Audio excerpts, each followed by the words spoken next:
10페이지 보시면요. 프린트물 보세요. 10페이지. 10페이지 3번입니다.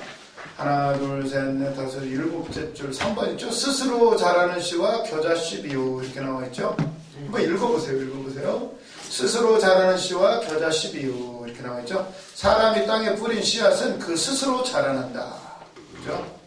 우리가 노력해서 자라는 게 아니에요. 그러니까 하나님의 나라는 내 안에 심겨진 말씀은요, 내가 막 알려고 된다고도 아니에요. 물론 기도하고 사모하는 마음도 있어야 되겠지만 주님이 하신다는 거예요. 그래서 이번 이 비유에서 강조되는 것은 씨앗의 생명력과 그 활동의 현재성이다. 바로 내 안에서 지금 우리가 잘 모르지만 이 안에서 지금 역사가 일어나고 있다는 사실이에요. 그래서 말씀 듣고 들어놓으면요 언젠가는 나타나요. 그렇다면 염려하지 마시고 아무튼 그 중심만 딱 잡고 있으면요, 믿음만 갖고 있으면 열매 맺게 돼 있어요. 그래서 땅에 임한 하나님의 나라는 그와 같은 생명력으로 스스로 자라날 것이다. 그 자라는 것은 비록 사람의 눈에는 드러나 보이지 않을지 모르나 그것이 다 자라난 후에는 피할 수 없는 추수의 날이 다가옴을 볼 것이다. 이렇게 나오죠. 네, 겨자씨 비유에서는 씨앗의 자금이 강조된다. 왜 이렇게 갑자기 하나님의 나라를 작게 만들었을까? 왜냐하면 동그라미 1번 하나님의 나라가 가지는 마지막 번성의 상태에 대해서는 이 비유를 듣는 유대인들이 다 잘 알고 있다. 즉 유대인들, 예수 안 믿었던 그때 바리새인과 서기관들도요, 다 하나님의 나라는 그 엄청난 영광에 대해서 다들 생각하고 있었어요. 그 큰 것은 다 생각하고 있는데 어때요? 지금 막상 예수님이 오시니까 너무 미미하고 마음에 안 들어. 작아. 우리도 어떠죠? 우리가 기도해서 막 능력받고 쓰임받고 이거는 다 좋아요. 근데 어때요? 지금 당장 기도해야 되고 금식해야 되고 순종해야 되고 막 이런 게 별로 맨날 똑같은 것 같고 이런 거죠. 그래서 보면 겨자씨 비유에서 말씀하고자 하는 바는 어떤 거예요? 다 알아요. 그러나 그것이 현재의 모든 씨보다 작은 겨자씨와 같은 모습으로 하나님의 나라가 그들 가운데 있기 때문에 잘 알지 못한다는 거예요. 우리도요, 내 안에 지금 하나님의 나라가 있고 천국은 어디 있다고요? 여기 있다 저기 있다가 아니라 너희 마음 안에 있느니라고 예수님께서 말씀해 주셨는데, 근데 우리가 현재 그것을 잘 몰라요. 너무 작은 씨앗 형태로 지금 내 속에 있으니까, 그 말씀이 작은 형태로 있으니까 있는지 없는지, 이게 말씀대로 되는지 마는지 잘 몰라요. 근데 아는 것은 나중에 크게 뭔가 이루어질 거라는 것은 있는데, 저 천국에 가면 막 영광이 있고 열두 보좌가 있고 바닥이 막 다 금으로 깔려 있고 이런 건 다 알겠는데 어때요? 막상 현재 너무 작게 보인다는 거예요. 작게 보인다. 그래서 보면 3번에 동그라미 2번, 과연 십자가에서 죽게 될 작은 한 인물 가운데 온 세상을 다 덮고도 남을 큰 나무를 볼 수가 있을까? 예수님이 십자가에서 죽으셔요. 막 깜깜해지고 막 조롱하고 가시관 쓰고 피 흘리고 그 모습을 보면서 제자들도 다 도망갔죠? 끝났어. 이제 끝났어. 기대를 좀 걸었는데, 이게 바로 비밀이에요. 비밀.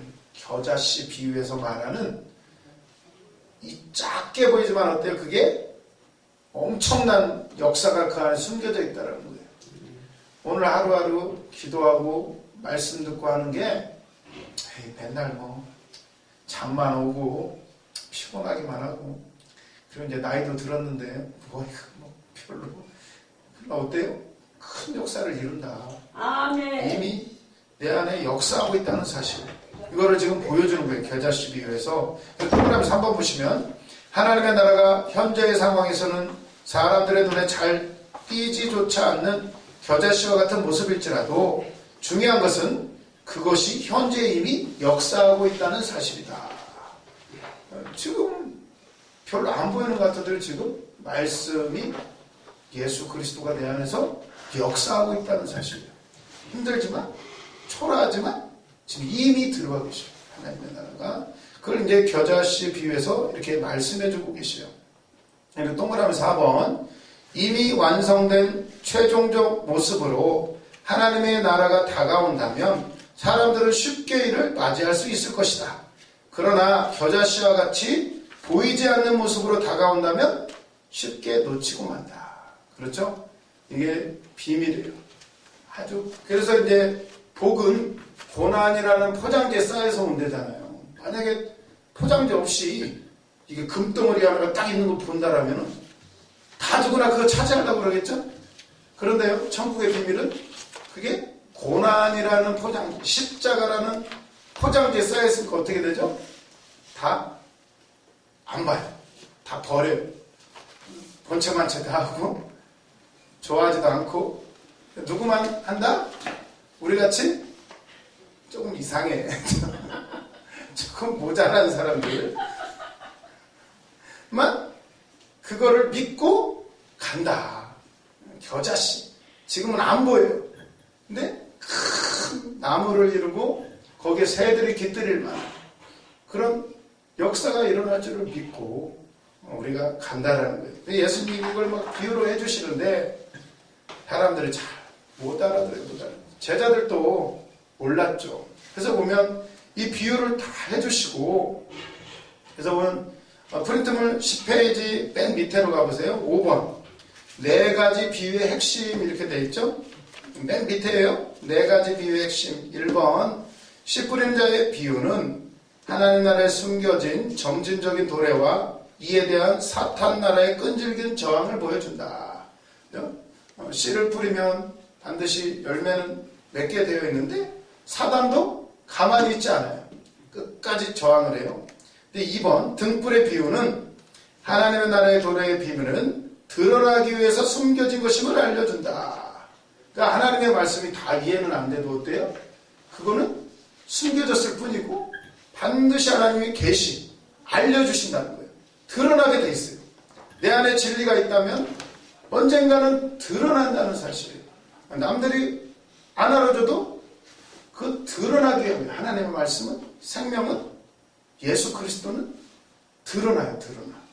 그래서 보면 그 다음 장 11페이지로 넘어가시면 11페이지 첫째 줄 3번 스스로 자라는 씨의 비유는 하나님의 나라의 도래는 인간의 노력에 달려있지 않고 하나님의 주권적인 역사에 달려있으며 갑자기 단회적인 사건으로 임하는 것이 아니라 단계적으로 임하는 것임을 보여준다. 그죠? 씨를 심었는데 어때요? 밤낮 자고 깨고 하는 중에 씨가 나서 자라되 어떻게 그리 되는지 알지 못한다. 하나님의 나라가 우리 노력이 아니라는 게 심겨지면 시간 지나면 난다는 거예요. 하나님의 주권적인 역사다. 어느 날 갑자기 뻥튀기처럼 뻥 터지는 게 아니라 시간이 지나야 돼요. 밤낮 자고 깨는 중에 어느 날 열매를 맺는다는 거예요. 그때 가서 보면 언제 이렇게 됐지? 우리 믿음이 언제 이렇게 자랐지? 지금 자라고 있어요. 밤낮 기도하고 밤낮 신앙생활 하다 보면 자라나 있어요. 그리고 보면 4번 겨자씨 비유는 하나님 나라의 초라한 시작과 엄청난 결과를 대조적으로 보여준다. 그냥 예수 믿자마자 다 복받으면 안 믿을 사람 하나도 없어요. 그런데 그게 아주 지금 미약하니까 겨자씨처럼 보이지 않으니까 결과가 지금 당장 안 나타나니까 어때요? 다 그냥 지나치는 거예요. 우리 집에도 안 오지. 하도 많아서. 우리는 아무튼 그렇게 예수님이 비유로 말씀해 주셨다 이렇게 아시고요. 그래서 이게 비유를 하시는 이유는요. 여기 9페이지로 가서 보시면 9페이지 맨 밑에로 가보실까요? 9페이지 맨 밑에 줄 밑에 보면 2번 있죠? 이렇게 비유로 하시는 이유는 하나님의 나라에 속하는 자들은 비유들을 깨달음으로 말미암아 하나님과 더 가까워짐을 얻지만 외인들의 경우, 믿지 않는 자들의 경우에는 이 비유들 때문에 오히려 더 멀어지게 된다. 이게 비유의 기능, 말씀의 기능은요. 믿을 자는 더 믿음이 좋아지고요. 안 믿는 사람은 더 안 믿게 돼요. 이게 말씀의 기능이에요. 말씀. 비유의 기능. 그래서 이 씨 뿌리는 자가 뿌리는 씨앗은 이런 구분을 만드는 결정적인 원인. 그게 말씀이죠, 말씀. 말씀이 결정적이에요. 믿는 자와 안 믿는 자로 나누어진다는 거 기억하시고요. 그리고 나서 이제 마가복음 4장 35절 가도록 하겠습니다. 35절. 다 아시죠? 이제 비유를 이렇게 해 놓으시고 예수님께서 이제 건너편으로 가자 이렇게 하셔요. 35절. 그날 저물 때에 제자들에게 이르시되 우리가 저편으로 건너가자 하시니 이렇게 나오죠. 아니 거기서 비유 해 놓으시고 기적도 많이 일으키셨는데 그냥 거기서 목회하면 되잖아요. 그런데 어때요? 건너편으로 가시는 거예요. 왜 이렇게 하실까요? 건너편으로. 예수님의 사역은 현실에 안주하지 않게 해요. 계속 움직여요. 계속. 그러면서 그리고는 36절에 보시면 그들이 무리를 떠나 예수를 배에 계신 그대로 모시고 가매 다른 배들도 함께 하더니 큰 광풍이 일어나며 물결이 배에 부딪혀 들어와 배에 가득하게 되었더라. 아니 저 건너편으로 건너가자 하셨는데 광풍이 일어나요. 광풍이. 그럼 어떨까요? 아니 그냥 그 자리에 가만히 있지. 예수님이 광풍이 일어날지 안 일어날지 모르셨을까요? 하나님이신데 이유는 왜 그럴까요? 말씀을 그렇게 비유를 해 놓으시고 광풍이 부는 대로 인도하셔요. 아니 가만히 있었으면 아무 일도 안 일어나는데 광풍이 일어나죠. 막 물결이 배에 부딪혀 들어와 배에 가득하게 되었더라. 물결이 막 얼마나 센지 부딪히더니 물이 막 넘쳐가지고 이제 배에 막 가득해요. 배가 이제 가라앉아 가기를 시작을 해요. 어떻게 해요? 그것도 우리 얘기 같죠? 보면 38절 예수께서는 고물에서 베개를 메고 주무시더니 제자들이 깨우며 이르시되 선생님이여 우리가 죽게 된 것을 돌보지 아니하시나이까 하니. 근데 예수님은 주무시고 계세요? 진짜로 주무셨을까? 아니면 주무시는 척 하시면서 어떻게 하나 보고 계실지. 아무튼 주무시고 계셨어요. 아니 그렇게 광풍이 몰아치고 막 배가 흔들거리고 물펑이 일어나고 난리인데 예수님은 주무시고 계셔요. 근데 제자들이 선생님 우리가 죽게 됐어요. 왜 우리를 안 돌보세요? 막 이래요. 그랬더니 39절에 예수께서 깨어 바람을 꾸짖으시며 바다더러 이르시되 잠잠하라 고요하라 하시니 바람이 그치고 아주 잔잔하여 지더라. 아멘. 아니 그러면 진작에 일어나서 빨리 잠잠하라 고요하라 하시지. 그냥 계속 주무시다가 깨우니까는 그때서 일어나는 잠잠하라 고요하라 하니까 잔잔해져요. 어떤가요? 우리 삶에 대입을 해보자면 말씀을 적용을 해야 되는데 예수님 모르실까요? 우리 지금 막 물이 들어와요. 예수님 주무시고 해요. 하나님 아무 응답이 없어요. 기도 그렇게 해도 하나님 빨리 돈 좀 줘요. 아무리 해도 없어. 모르실까요? 근데 예수님 딱 일어나시더니 잠잠하라 고요하라. 물론 풍랑과 파도를 바라보며 하신 것이지만 이게 어떻게 보면 우리 보러 하는 얘기 같아요. 잠잠하라 고요하라. 막 난리가 나가지고 죽겠다고 하는데 예수님이 뭐라 그래? 잠잠하라 고요하라 하시면서 하시는 말씀 뭐래요? 40절 이에 제자들에게 이르시되 어찌하여 이렇게 무서워하느냐 너희가 어찌 믿음이 없느냐 하시니. 지금 예수님이 뭐 하신 거예요? 그렇게 말씀 증거해 놓으시고 진짜 현실로 가서 믿음이 있는지 없는지 보신 거였어요. 믿음이 어디 있느냐? 믿음이 어디 있습니까? 그냥 겨자씨만한 걸 여기 안에 들어와 있는데 안 보여요, 안 보여요. 그 겨자씨 하나는 누구라고 그랬죠, 아까? 겨자씨 하나? 예수님. 예수님 지금 이 배에 계시는데, 믿음이 어디 있어요, 믿음이. 여기 계시는데 옆에 이 환경이 보이니까 안 보여요, 안 보여요. 그리고 나서 이제 41절을 깨닫게 되죠. 제자들이 그제서야 분명히 베드로도 주는 그리스도시요 살아계신 하나님의 아들이십니다 이렇게 고백했던 사람인데 이렇게 말해요. 41절에 그들이 심히 두려워하여 서로 말하되 그가 누구이기에 바람과 바다도 순종하는가 하였더라. 오, 이게 누구야? 예수님은 누구시기에 도대체 바람과 바다도 잔잔하는가? 지금까지 고백했잖아요. 따라다녔고 보았고 주는 그리스도시요 살아계신 하나님의 아들이십니다. 그렇게 바요나 시몬아 내가 복이 있도다.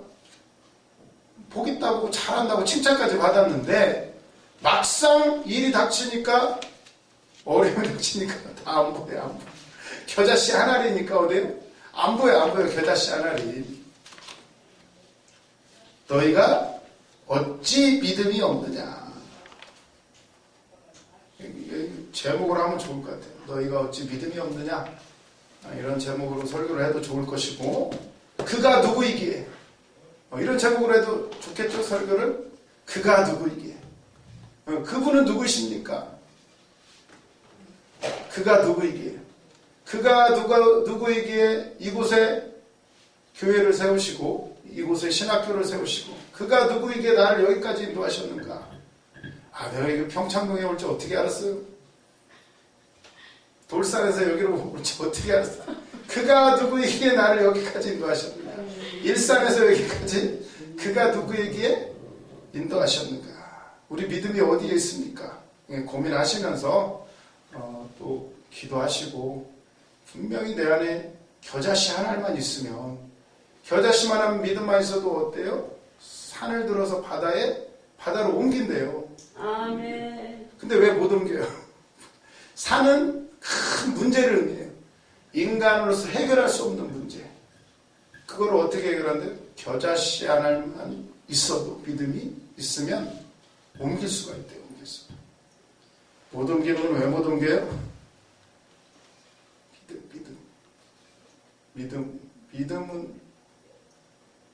믿음 겨자씨 하나만 믿음만 조금만 있으면 되는데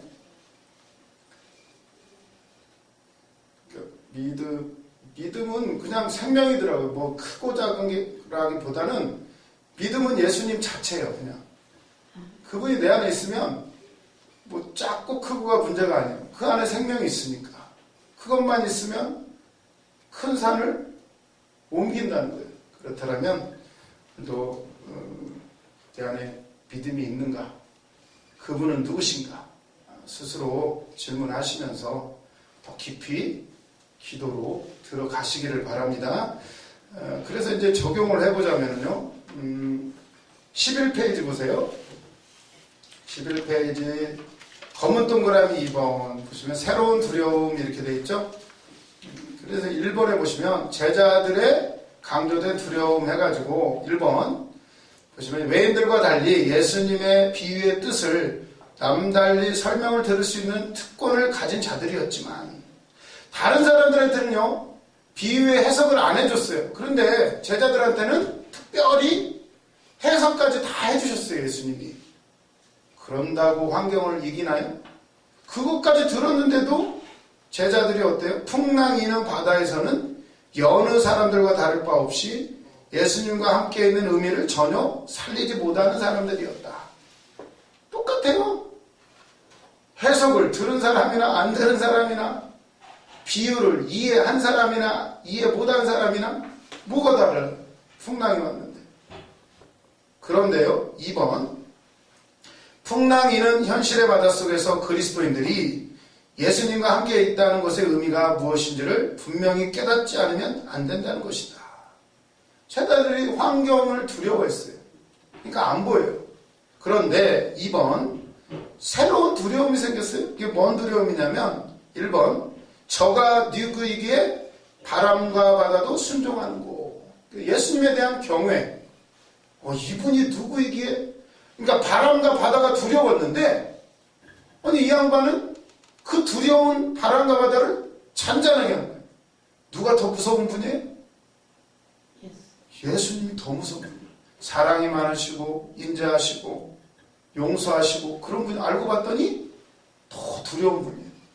그 두려운 풍랑과 바다를 한순간에 그냥 잠잠하라 고요하라 그냥 끝나요. 그러니까 제자들의 두려움이 바뀌어요. 환경에 대한 두려움에서 지금 그분은 누구이기에 두려움이 바뀌어요. 그래서 보면 우리가 진짜 제대로 믿으면 다른 두려움이 생긴다는 이건 이제 좋은 거죠. 좋은 거. 그분을 경외하는 두려움으로 이제 바뀌게 되는데 2번을 보시면 새로운 두려움이 이렇게 나왔죠. 2번 예수님의 권능을 접하는 곳에는 새로운 두려움이 형성된다. 사람들을 두려움에 사로잡히게 했던 이전 것들의 정체가 드러난다. 그전에는 환경이 무서운 줄 알았더니 예수님이 나타나시니까 정체가 드러나요. 다 아무것도 아니었어요. 예수님이 더 무서운 분이에요. 정체가 드러나고 그리고 그 무서운 것들보다 더 위에 계신 분이 있다는 것을 알게 된다. 3번 우리가 진정으로 두려워할 분을 모시게 될 때 이전에 우리를 두려워했던 것들은 더 이상 우리에게 두려움이 되지 못한다.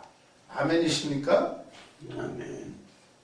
진짜 두려움. 이걸 지금 이 관점을 바꾸려고 예수님이 그렇게 말씀을 증거해 주시고 그때도 몰라요. 딱 현실로 가니까 닥쳐보니까 어때요? 내가 믿음이 있는지 없는지 내가 지금 뭘 믿는지 주님을 옆에 두고도 근데 그분이 진짜 두려운 분이에요. 나중에 그분이 심판주로 오시죠. 낱낱이 다 드러내시는 거예요. 그래서 말씀이 오면은 드러나요. 내 속에 반응이 일어나요. 기뻐지기도 하고 때로는 막 화가 나요. 그건 내가 아니죠? 막 귀신이 이거 정체가 드러났네? 막 화가 나요. 드러나요. 말씀을 들으면. 그래서 막 말씀을 들을 때 스데반 집사님이 막 말씀을 전하니까 막 유대인들이 다 막 이를 갈죠? 이를 갈고 막 돌로 쳐 죽이고. 스데반 집사님 그냥 갔죠? 하늘의 씨앗이었어요. 하늘의 씨. 끝난 게 아니었어요. 근데 거기 누가 있었어요? 사도 바울이 사울이었을 때 아마 그 설교를 들었단 말이에요. 스데반 집사님 설교를. 죽이려고 들었든지 뭐를 이를 갈았든지 들었어요. 이미 자기도 모르는 사람의 말씀의 씨앗이 겨자씨 한 알이 사울의 귓속에 들어가 버렸어요. 결국 그게 이제 나중에 다메섹에서 사건이 터져버리죠. 갑자기 빛으로 오신 예수님을 만나게 되고 드러나 버린 거예요. 그냥. 그 안에 그냥 눈을 멀게 돼요. 그동안 내가 눈 뜨고 보는 줄 알았는데 보았던 게 아니에요.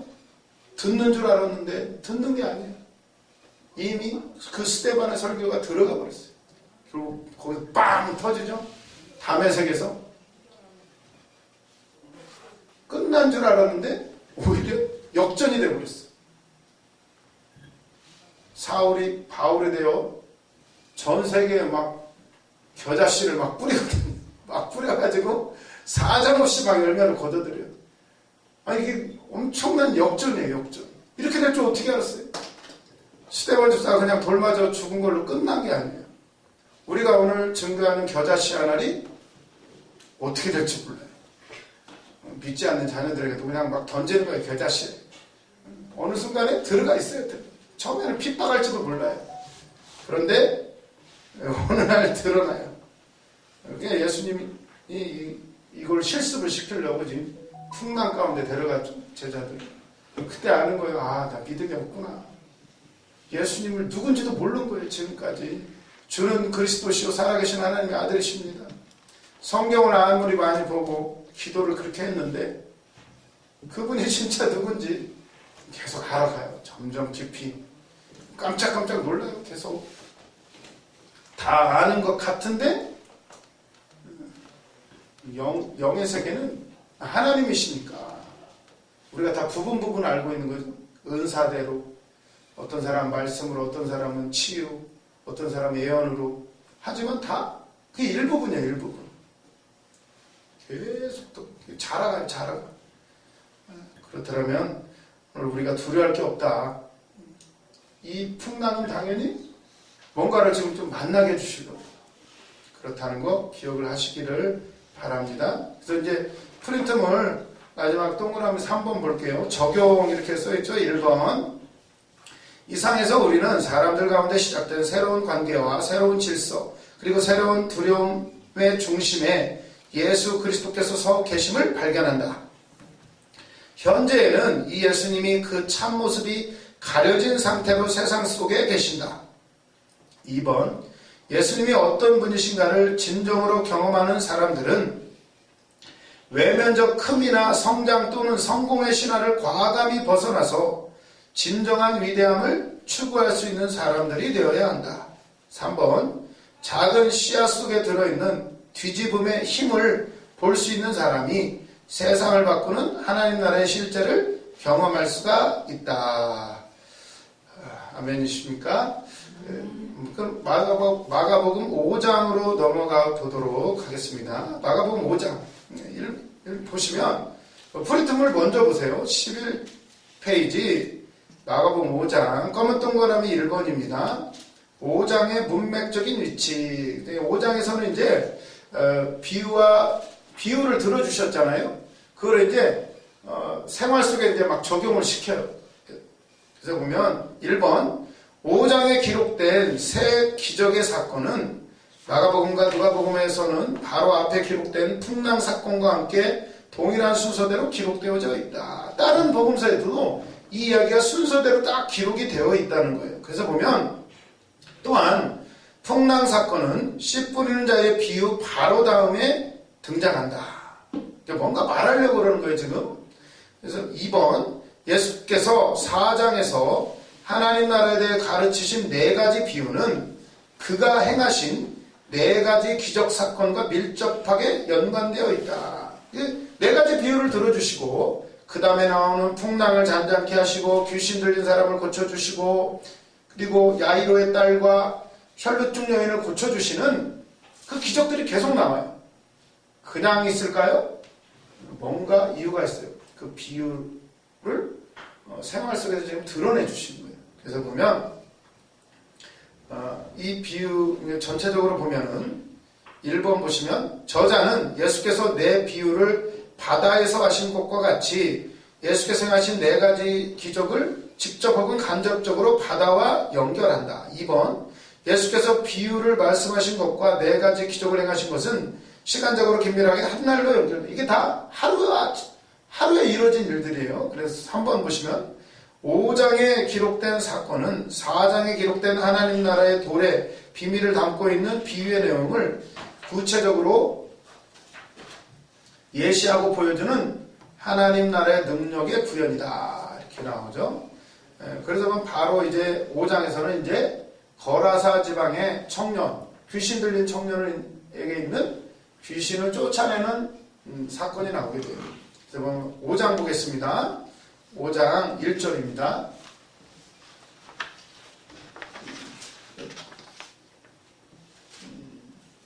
잘 아시는 내용이죠? 무덤가에 있는 청년이에요. 무덤에서 날마다 소리 지르고 옷도 안 입고 막 사람들이 쇠사슬로 묶어놨는데도 쇠사슬도 끊어버려요. 그리고는 막 소리 지르고 밤낮 없이 그냥 그리고 거기 지나가는 사람들 막 해코지하고 막 이러는 거예요. 그런데 어찌된 일인지 예수님이 딱 오자마자 그가 7절에 보세요. 7절 큰 소리로 부르짖어 이르되 지극히 높으신 하나님의 아들 예수여 나와 당신이 무슨 상관이 있나이까 원하건대 하나님 앞에 맹세하고 나를 괴롭히지 마옵소서 하니 이는 예수께서 이미 그에게 이르시기를 더러운 귀신아 그 사람에게서 나오라 하셨음이라. 아멘. 그 주체할 수 없는 그 세상의 힘, 귀신의 힘 사람들이 어떻게 못 해봐요. 아무리 쇠사슬로 묶어놔도 다 끊어버려요. 옷도 벗고 무덤사에서 막 돌아다녀요. 미친 거죠. 그리고는 밤새 소리 질러요. 동네 사람들 잠을 자겠어요. 근데 예수님이 오자마자 갑자기 오더니 당신이 나와 무슨 상관이 있습니까? 막 이러는 거예요. 왜 나를 괴롭히십니까? 이래요. 언제 괴롭혀요? 지가 괴롭혔지. 사람들. 근데 이미 왜 그런 역사가 일어나? 이미 예수님이 명령하셨대요. 이 귀신아 나와라. 그 사람에서 나와라. 이게 발악을 하는 거예요. 보면 그리고 나서 어떻게 되죠? 그 예수님이 물어봐요. 네 이름이 뭐냐? 그랬더니 나는 군대입니다. 이래요. 한 마리가 들어가 있는 게 아니에요. 그 당시 군대가 여기서 군대라는 말은 레지온 로마 군대 단위예요. 한 군단인가 한 6천 명에서 10,000명이 돼요. 그러니까 이 안에 들어가 있는 귀신이 군대가 들어요. 군대가 몇천 명, 10,000명. 그러니 사람들이 어떻게 하지를 못하는 거예요. 하지를. 그 예로 나중에 이 청년에게 있던 귀신이 나가서 어디로 가요? 돼지떼개로 들어가요. 돼지떼개로. 돼지떼개 들어가는데 돼지 2,000마리가 우르르 해가지고 물속에 다 빠져요. 절벽으로 다 떨어져가지고 다 죽어요. 돼지가. 이 엄청난 해코지를 하고 나가죠. 그 청년에게서 귀신이 나가는데 막 그 영화로 찍으면 아마 막 귀신이 막 나와가지고 막 그 뭐 반지의 제왕 이런 거 많이 봤죠? 귀신이 막 나와가지고 막 돼지떼로 들어가고 우다다다다 사람들이 다 깜짝 놀랐을 거예요. 꽉 돼지떼들이 막 미친 듯이 달리더니 절벽 아래로 다 떨어져 난리가 나요. 동네가 청년이 멀쩡해졌어요. 옷을 입고 그동안 옷 벗고 돌아다니는데 옷을 입고 정신이 온전해졌어요. 차분하게 앉아있어요. 와, 기적이 일어난 거예요. 그럼 어떻게 될까요? 근데 놀라운 것은 동네 사람들이 예수님 여기 계시지 마시고 나가세요. 나가세요. 아니 나가졌으면 예수님 우리 집도 좀 귀신 좀 쫓아내줘요. 이게 아니라 오히려 예수님을 나가래. 가래요 가래. 그거 이상하지 않나요? 왜 그랬을까요? 응? 집집마다 다 있는 거예요. 군대 귀신들이 다 있어가지고 자기 집에도 오면 어떻게 되죠? 난리 나는 거지 뭐. 집 다 부서지고 막 집에 있는 돼지떼, 소떼, 양떼 뭐 다 뛰쳐나가겠죠? 제 상상이고 아무튼 이걸 보시면 그래서 이 사건을 이제 나름 이렇게 나눠 보면은 언제 오셨어? 이 귀신 들린 청년이 우리는 안 그런가요? 이 보면 참 재밌어요. 밤낮 무덤에서나 산에서나 늘 소리 지르고 다니는데 우리도 맨날 소리 지르고 다니죠. 막 말 많잖아요. 사람 다 직장에서 가든 소리 지르고 여기도 싸우고 저기도 싸우고 비슷해요. 돌로 자기 몸을 해치고 결국 우리가 먹고 살려고 열심히 살지만 다 결국은 병 걸려 죽거나 나이 들어 죽고 결국은 그래요. 내가 하는 일을 통해서 결국은 어때요? 결국은 나를 살리는 게 아니라 그것이 나를 죽이고 있더라고요. 결국은 그러지 않나요? 몸에 좋은 거 다 먹죠. 근데 보면 그것 때문에 또 병 걸려요. 또 좋은 것만 많이 먹어도 어찌나 이렇게 똑같은지. 그리고는 이 청년이 옷을 벗고 있어요. 옷을 벗고 있어요. 무슨 의미가 있죠? 이런 걸 보면은 우리가 사실은요, 이 의의 옷을 입어야 되는데 이게 지금 내 안에 있는 수치들 다 드러내면서도 그런지도 모르고 살아가고 있어요. 그냥 날마다 죄 짓고 인간의 모습이에요. 이게. 그래서 보면 예수님이 나중에 어떻게 되시죠? 십자가에서 발가벗겨지시죠. 이 연결이 돼요. 다. 예수님이 이걸 다 해결하셔요. 우리의 수치를 가려주시려 수치를 다 드는 그 모습이 우리의 모습인데 그걸 보면서도 못 깨달아요. 다른 사람들이 막 조롱해요. 조롱해. 그 조롱받는 게 사실은 우리인데 귀신한테 사단한테 조롱당하고 끌려다니고 결국은 죽음으로 이르는 자기가 지금 어디로 가는지도 모르면서 그러고 밤낮 소리 지르고 다니고 그러는데 이 청년은 구원을 받게 돼요. 그게 은혜예요, 은혜. 근데 사람들은요, 동네 사람들은요, 안 된대. 예수님 오시지 말래. 다 본인들 속에서 다 있어요. 지금 안 드러나서 그러지. 그래서 보면 이 사건을 보면은 12페이지 보세요. 프린트물 12페이지 검은 동그라미 2번 군대 귀신 들린 청년의 사건 나오죠. 1번 귀신 들린 사람의 통제불능과 그의 자학성을 자세히 기록하였는데 이는 한 사람을 사로잡는 더러운 귀신의 세력이 얼마나 무적의 힘을 가지고 있는지를 힘써 보여준다. 통제불능이에요.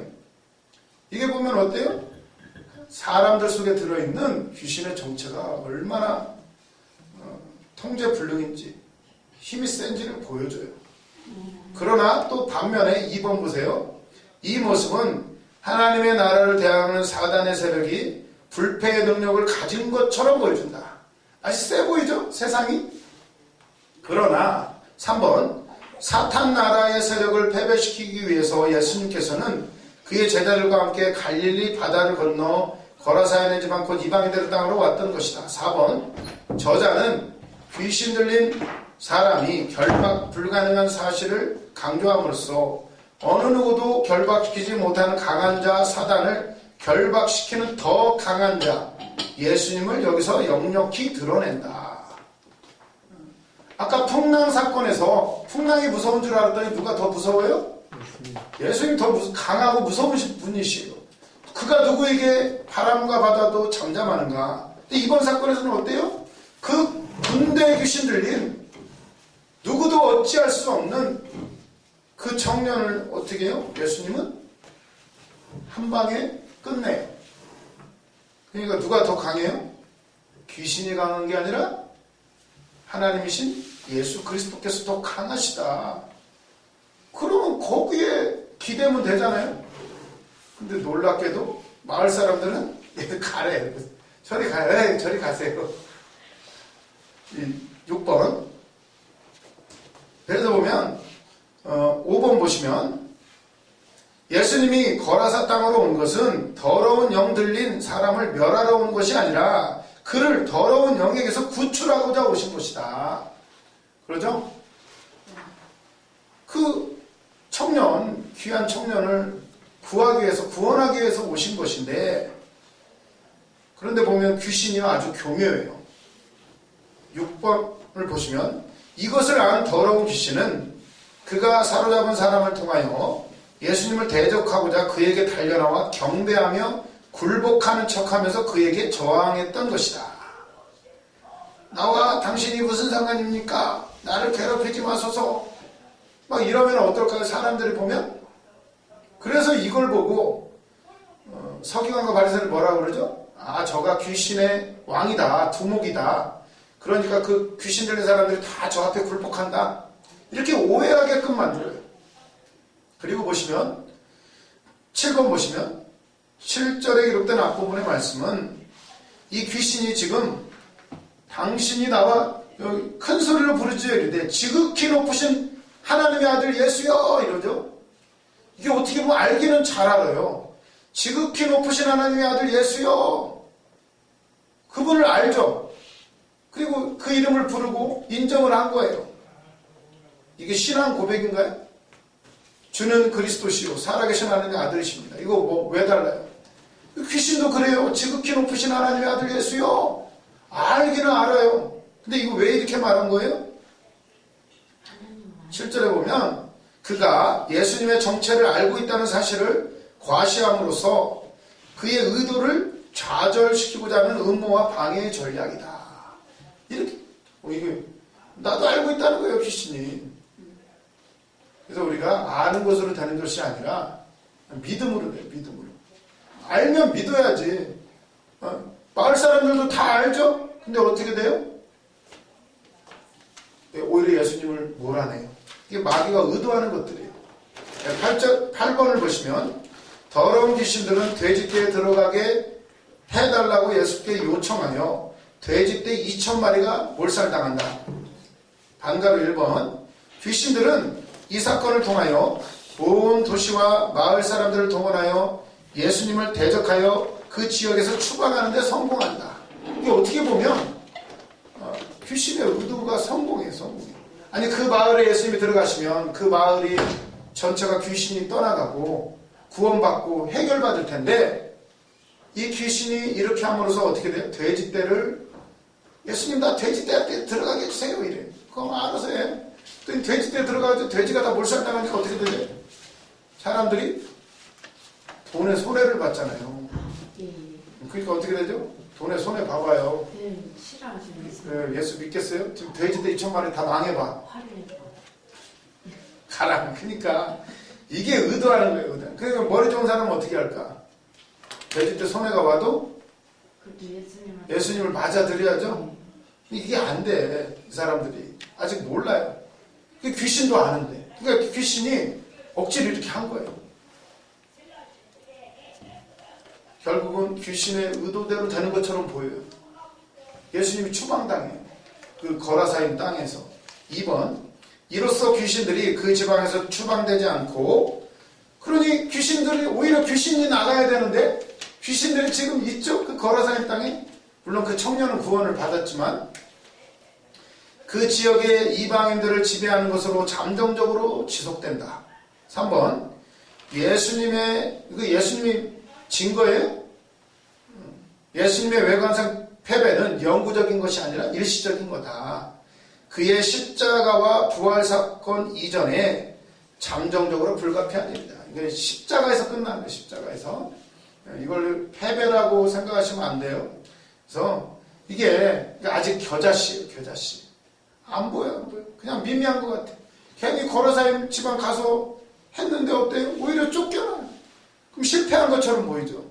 그러나 그게 어때요? 이미 그 사람들 사이에 심겨져요. 이제 예수님이 십자가에 죽으시고 부활하시고 나서 어떨까요? 예루살렘으로부터 이제 성령 받고 그 역사가 이제 막 퍼져나가기 시작하죠. 핍박을 하면 할수록 더 퍼져나가요. 미약한 것 같지만 계속 핍박당하고 죽고 없어지는 것 같지만 그럴수록 겨자씨가 더 퍼져나가. 로마까지 전 세계까지 순식간에 다 엎어버리죠. 한 300년 만에. 이런 걸 보면서 우리가 오늘 또 신학교에서 수업 받고 또 오늘 저녁 기도하고 미약한 겨자씨 하나를 갖지만 어때요? 큰 역사를 이룬다는 거 믿으시면서 오늘 믿음이 어디에 있는가.